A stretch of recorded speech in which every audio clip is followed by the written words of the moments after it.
নমস্কার সুপ্রিয় দর্শক শ্রোতা, আপনাদের সকলকেই স্বাগত জানাচ্ছি হিন্দু লাইভস ম্যাটার ইউটিউব চ্যানেলে। দর্শক, এই বিশ্বে মুসলিম সমাজের একটা বিশাল অংশ সবসময়ই একটা জিনিসকে, একটা ন্যারেটিভ তাদের মতো করে সাজাতে চায় এবং সেটেলড অনেক বিষয় আছে, তাদেরকে জিজ্ঞেস করলে একরকম উত্তর পাবেন এবং সারা পৃথিবীর কাছে অন্যরকম উত্তর পাবেন। অর্থাৎ তাদের সুবিধা মাফিক বয়ান যদি এস্টাবলিশ না করা যায় ততদিন পর্যন্ত তারা এটা লিটিগেট করতেই থাকবে। তো চাঁদে আমেরিকানরা আদৌ গিয়েছিল কিনা সেটা নিয়ে তাদের লিটিগেশন এখনও চলতেছে। নীল আর্মস্ট্রং, যিনি নিজে বলেছেন যে তিনি এই আজান টাজান শুনেননি চাঁদে, কিন্তু তারা বলবে যে নীল আর্মস্ট্রং নাকি বলেছেন যে আজান তিনি শুনেছেন। এরকম উদ্ভট অনেক কিছু তথ্য, অপতথ্য তারা ছড়ায়। তারা এই যে হিজবুল্লাহ, হামাস, এগুলি কিন্তু হেরে, মানে গোহারা হেরেছে। এবং হিজবুল্লাহ দেখেন কি অবস্থা, হামাসের পর একটা, দুইটা, তিনটা, চারটা, পাঁচটা, মানে এই নেতাদের খবর নাই। তারা তাদের দোস্ত, তাদের গডফাদার ইরানের অবস্থা যখন ত্রাহি তারা কিন্তু তাদের পক্ষে দাঁড়াতে পারেনি। মেরুদণ্ড মাজা ভেঙে গেছে। তারপরেও তারা বলছে যে হিজবুল্লাহ এবং হামাস জিতে যাচ্ছে, ইসরায়েল হারতেছে। সর্বশেষ এই ইরানকে নিয়ে আমরা দেখতেছি যে ইরানের কি অবস্থা। তারপরেও তারা বলছে যে যুদ্ধে ইসরায়েল হেরেছে এবং আমেরিকা হেরেছে। ভাবতে পারেন? এবং নষ্ট ব্রাহ্মণ, পিনাকি ভট্টাচার্যরা এই টনিকটা, মানে এই যে এইটার এই বয়ানে আর কি, they are adding fuel to the fire, আগুনে ঘি ঢালতেছে। এবং সেটা এই যে বাস্তবতা বিবর্জিত হওয়া, বাস্তবকে অস্বীকার করা, পৃথিবীর সকল মানুষ যেইভাবে ভাবে আপনি তার উল্টা ভাবা। আপনি মনে করতে পারেন যে এটা আপনি এক্সেপশনাল, আপনিই সত্য, বাকি সব মিথ্যা, বাট এটা আপনাকে দুইটা জিনিস নির্দেশ করে, ইঙ্গিত দেয় যে আপনি টোটালি ডিলুশনাল, মতিভ্রম ঘটেছে, এবং টোটালি নার্সিসিস্টিক, যে আমি যা বলবো সেইটাই রাইট, অন্যরা যা বলবে সেটা রাইট না। এবং আপনি যখন বাস্তবতাকে স্বীকার করতে না পারেন তখন আপনাকে ডিলুশনাল তো বলতেই হবে। এইটাই সংজ্ঞা ডিলুশনের আর কি। তো আমরা এই ডিলুশনসটা দেখেছি এই ইরানের আয়াতুল্লাহ আলী খামেনির কাছেও।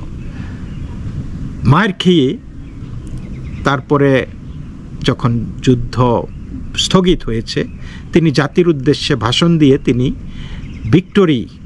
ভিক্টোরি ঘোষণা করলেন, বিজয় ঘোষণা করলেন, বললেন আমেরিকাকে কষে থাপ্পড় মেরেছেন। ভাবতে পারেন? এবং এইটা আবার বিভিন্ন দেশে ফলাও করে ছাপা হচ্ছে, অনেক আমাদের মুমিন ভাইরা এটাকে গিলে খাচ্ছে। আচ্ছা, আমেরিকাকে তারা, শুরুতে আমেরিকার কথাটাতে আসি, আমেরিকাকে কষে থাপ্পড় মেরেছে, কিন্তু এই আমেরিকাকে থাপ্পড় দেওয়ার আগে আপনি জানেন ইরান কি করেছে? ইরান কাতারকে জানিয়েছে যে আমরা কিন্তু একটু মারতে হবে, এবং আমরা ঘনবসতি এলাকায় মারবো না, আমরা শুধু যেখানে মানুষজন থাকে না ওই জায়গায় মারবো। 2-3টা মিসাইল, 14টা মিসাইল মেরেছিল, 13টা মিসাইল ভূপাতিত করেছে, আরেকটা মিসাইল খালি মাঠে পড়তেছিল দেখে ওরা ছেড়ে দিয়েছে, যে তাদের মনের ভিতরে যেটা আছে এটা লেট দ্যাম হ্যাবিট। একইভাবে ইরাককে এবং আমেরিকাকেও আগাম বার্তা দিয়ে হামলা করেছে। এটা হচ্ছে বিজয়ের লক্ষণ, আগাম বার্তা দিয়ে হামলা করা। তারপরে শুরু থেকেই বলে আসছিল ইসরায়েল থামলে আমরাও থামব, এবং ইসরায়েল থামার 6 ঘন্টা আগে ইরান থেমেছিল, জাস্ট যে আমাকে আর মাইরো না। আর এখনও যারা বলতেছে যে ওই ইরানের পারমাণবিক যেই স্থাপনা আছে সেগুলির কোনো ক্ষতি হয়নি। তো সেই বিষয়টাও কিন্তু প্রকাশ করেছে পেন্টাগন থেকে, বিভিন্ন ভিডিও দেখিয়েছে, তারা স্পষ্ট বলেছে যে what happen, what they achieve. এবং এই জিনিস দেখানোর পরেও যদি আপনারা বিশ্বাস না করেন তাহলে আর কি আছে। এই ভিডিওটা দেখলে অন্তত কিছুটা হলেও বুঝতে পারবেন। দেখতে থাকুন। The video I'm about to show you is a culmination of over 15 years of development and testing. As I said, hundreds of test shots on various models. This is one weapon. So if you take a view of this as 5 additionals, you'll get a sense of what this looks like. Hopefully you can see it. There's not too much reflection. Tom runs our videos out there. We'll run it at full speed so you can see it. Go ahead, Tom.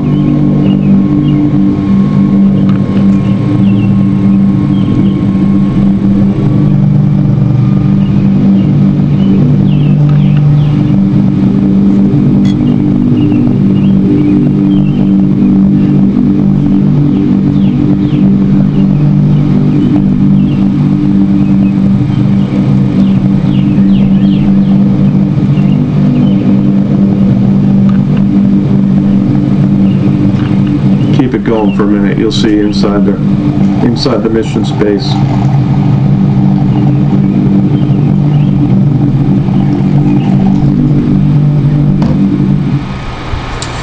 Unlike the normal surface bomb, you won't see an impact trigger because they're designed to deeply bury and then function. All 6 weapons at each vent at Fordow went exactly where they were intended to go. A bomb has 3 effects that causes damage: blast, fragmentation, and overpressure. দর্শক, Khamenei বলেছে যে এই হামলায় ইরানের পারমাণবিক কর্মসূচি বিঘ্নিত করতে পারেনি। তো কিন্তু এটা আগের দিন বলেছে। পরের দিনই ইরানের পররাষ্ট্রমন্ত্রী তিনি কিন্তু আব্বাস আরাগচি তিনি কিন্তু অন্য কথা বলেছেন। তিনি বলেছেন যুক্তরাষ্ট্র ও ইসরায়েলের বোমা বর্ষণে ইরানের পারমাণবিক স্থাপনাগুলিতে ব্যাপক এবং গুরুতর ক্ষতি হয়েছে। তিনি বৃহস্পতিবার এই তাদের নিজস্ব রাষ্ট্রীয় সংবাদ মাধ্যমে এই কথা বলেছেন। সুতরাং এটা দিয়ে কি বোঝা যায় যে পররাষ্ট্রমন্ত্রী তিনি নিজে বলছেন যে আমাদের এই প্ল্যানের গুরুতর ক্ষতি হয়েছে। এবং তিনি বলেছেন যে যুক্তরাষ্ট্রের সঙ্গে ইরানের পারমাণবিক আলোচনা আবার শুরু করার কোনো পরিকল্পনা নেই। ইসরায়েল হামলা শুরু করার পর যুক্তরাষ্ট্রের সঙ্গে নির্ধারিত 6ষ্ঠ দফার আলোচনা বাতিল করে তেহরান। আরাগাচি বলেন, আমি স্পষ্টভাবে বলতে চাই, নতুন আলোচনা শুরুর জন্য কোনো চুক্তি, উদ্যোগ বা কথাবার্তা হয়নি। ইরানের পররাষ্ট্রমন্ত্রী বলেন, সরকার এখন ইরানি জনগণের স্বার্থ পর্যালোচনা করছে। ইরানের কূটনৈতিক কৌশল নতুন রূপ নিতে যাচ্ছে, তবে এর দ্বারা কী বুঝিয়েছেন তা তিনি ব্যাখ্যা করেননি। তো তিনি এদিকে আপনারা জানেন যে ট্রাম্প প্রশাসন বলেছে যে ইরান যদি আবারও পারমাণবিক অস্ত্র তৈরি করার পরিকল্পনা করে তাহলে তাদেরকে আবারও হামলা করা হবে। সো মানে যে বিজয়ী তো তার মুখে তো এসবের জবাব নাই। Why not? বিকজ তারা এখন ফেস সেভ করতে চায়। এখন ইরান যে কিভাবে মার খেয়েছে এটার একটা বিশাল একটা বিশ্লেষণ এসেছে, যে আমি এর আগে বিভিন্ন ভিডিওতে আপনাদেরকে জানিয়েছি যে ইরানে ঢুকে কিভাবে মোসাদ হামলা করেছে। ইরানে ঢুকে, ভিতরে ঢুকে, এবং এখনও মোসাদ সেই এলাকায় আছে। তো এটা নিয়ে আল জাজিরা একটা বিশ্লেষণ দিয়েছে। আল জাজিরা, নান আদার দেন আল জাজিরা, ঠিক আছে? তো 12 দিন ধরে চলা সংঘাতে শত শত যুদ্ধবিমান, সশস্ত্র ড্রোন ও ক্ষেপণাস্ত্র ব্যবহার করে ইরানে হামলা চালিয়েছে ইসরায়েলি বাহিনী। তবে এই সংঘাতে ইসরায়েলকে সবচেয়ে বেশি সাফল্য এনে দিয়েছে অভিনব একটি কৌশল, আর তা হলো গোপনে ইরানের অভ্যন্তরে ঢুকে সেখান থেকে বিভিন্ন অভিযান পরিচালনা করা। মানে কি? তো কি বোঝা যাচ্ছে? ইরানের ভিতরে, আপনার বাড়ির ভিতরে ঢুকে যদি আপনাকে মারে, তাহলে আপনি কি জিতে গেলেন? 13ই জুন ভোরের আলো ফোটার আগে ইসরায়েলি সেনাবাহিনী ও গোয়েন্দা সংস্থা মোসাদ ইরানে হামলা শুরু করে। এর কয়েক ঘন্টা পর এমন কিছু ভিডিও ফুটেজ প্রকাশ করে যেগুলি দেখে মনে হচ্ছিল ইরানের বিভিন্ন অজ্ঞাত স্থান থেকে রাতের বেলা এসব ধারণ করা হয়েছে। একটি ঝাপসা ভিডিওতে দেখা যায় ছদ্মবেশী পোশাক, নাইট ভিশন, চশমাসহ সামরিক বাহিনীর বিভিন্ন সরঞ্জাম সজ্জিত মোসাদ সদস্যরা মরুভূমির মতো জায়গায় বসে অস্ত্র স্থাপন করছেন। ইরানের আকাশ প্রতিরক্ষা ব্যবস্থা ধ্বংস করার জন্য এসব অস্ত্র বসানো হয়, যাতে ইসরায়েলি যুদ্ধ বিমানগুলো নিরবচ্ছিন্নভাবে হামলা চালাতে পারে।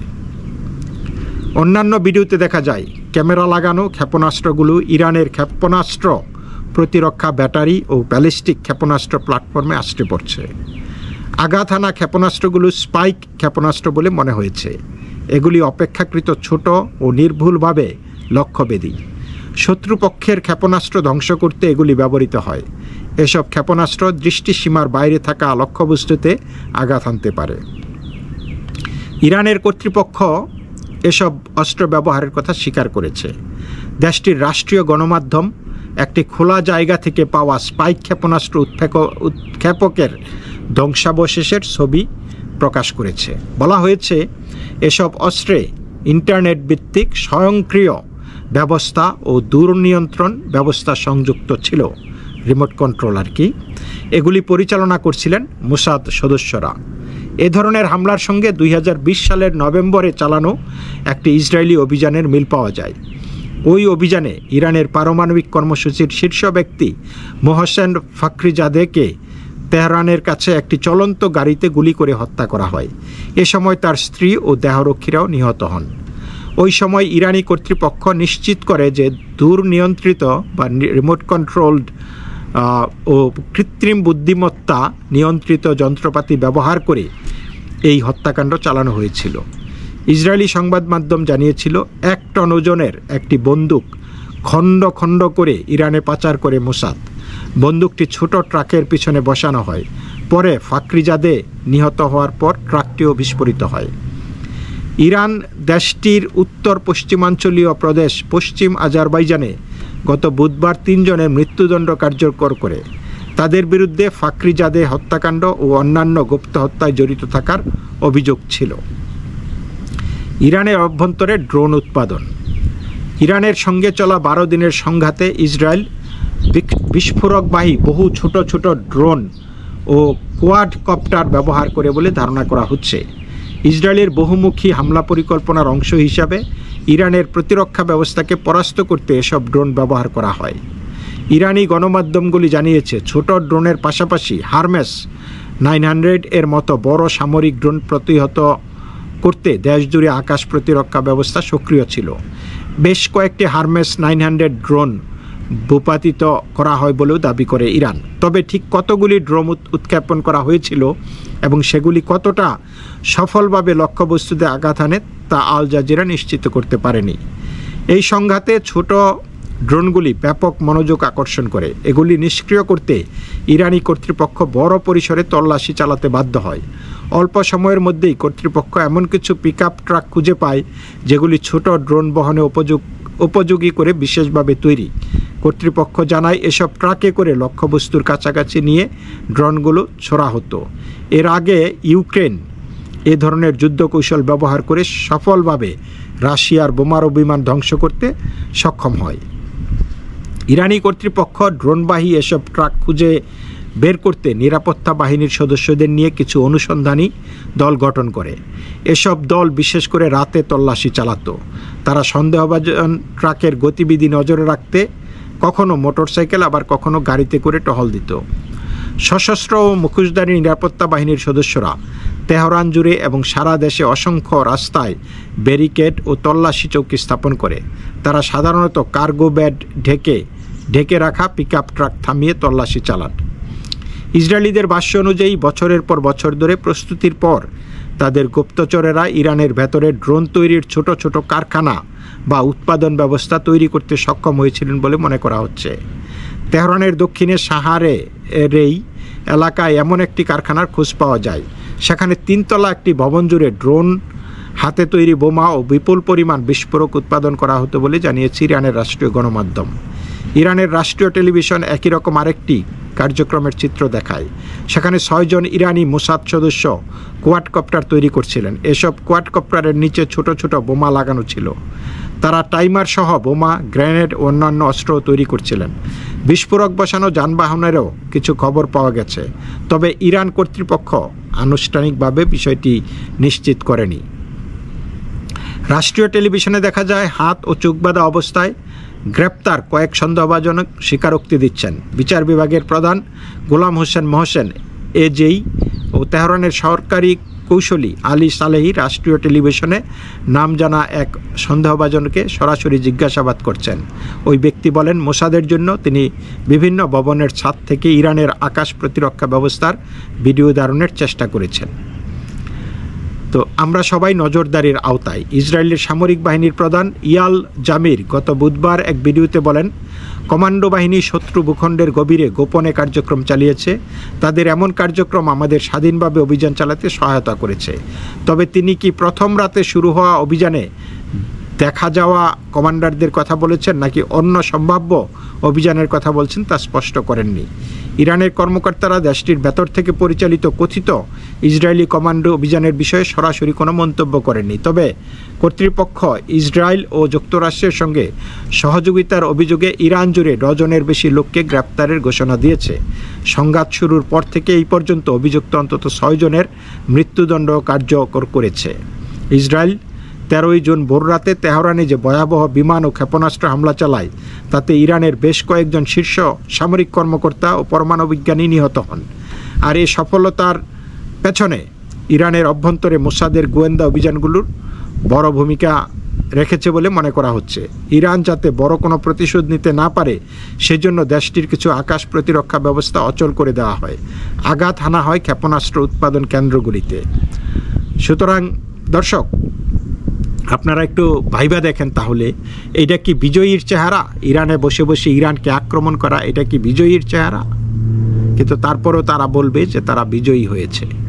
এবং এই প্রথম দিনেই ইসরায়েল খুব কায়দা করে ইরানের শীর্ষ সেনা কমান্ডার জেনারেল এবং ইরানের বহু সায়েন্টিস্টকে ট্রিক করে মিটিংয়ে বসিয়েছে এবং সেই মিটিং থেকে সবাইকে নিকেশ করে দিয়েছে। এরকম বাড়ি বাড়ি টার্গেট করে সায়েন্টিস্টদেরকে হত্যা করেছে। এইটা কি মানে ইরান যেটা বলতেছে, আমাদের অনেকেই যেটা গিলছে আর কি, বিশ্বাস করতেছে, সেটা কি বিজয়ীর চেহারা বলুন? তো দর্শক, এই পর্যন্তই। সকলেই ভালো থাকবেন। নমস্কার।